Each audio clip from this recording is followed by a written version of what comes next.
hear a little bit about what both of you feel, the impact Sphinx had on your lives. What were the important, turning points? Whether there were turning points, whether maybe you would not have gone into music. I have no idea what the background is. I'll start. So I actually have been involved, I think Aaron mentioned it, since the inaugural year. And for me, it was a major part of my development because I was 13 when that happened. And so I came and I got to grow with Sphinx, which felt really good.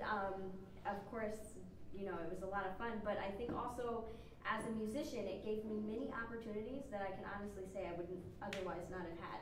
And those included getting to play for Mr. Isaac Stern and many of the top orchestras in the country. And I think that's an opportunity, unfortunately, many don't get to have, and it's so important because to grow up and be a performer, it takes practice performing. And so to get to have so much practice with such great artists was extremely beneficial.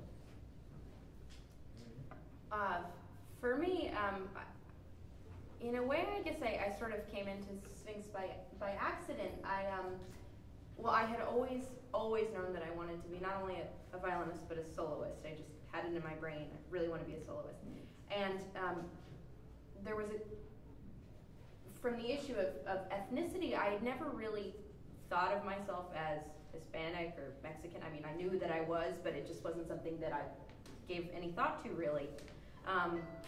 And someone, first a girl in my youth orchestra, and then someone I met at the summer program, Gareth Johnson, who was the winner in between Melissa and I, he said, you should really do Sphinx. And I was like, yeah, okay.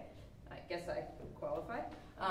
So I applied, and I, when I got there, I was just so, it really took me aback. I was really overwhelmed with this network of Black and Latino musicians, and like what an amazing family and what an amazing support network it was. And I just felt, I don't know, like a little piece of myself had been uncovered that I hadn't, like I said, given much thought to. So that was amazing, just finding this new family.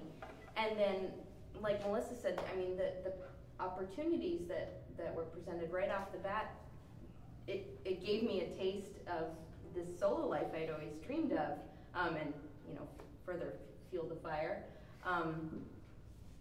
Just the exposure and the opportunities. I remember Alpha calling me and being like, okay, your first performance is with the Atlanta Symphony. And I was like, you don't want to start me off with something a little, so yeah, they throw you right out there. And for me, I mean, I think I owe my career to Sphinx. Through Sphinx, I met my manager, and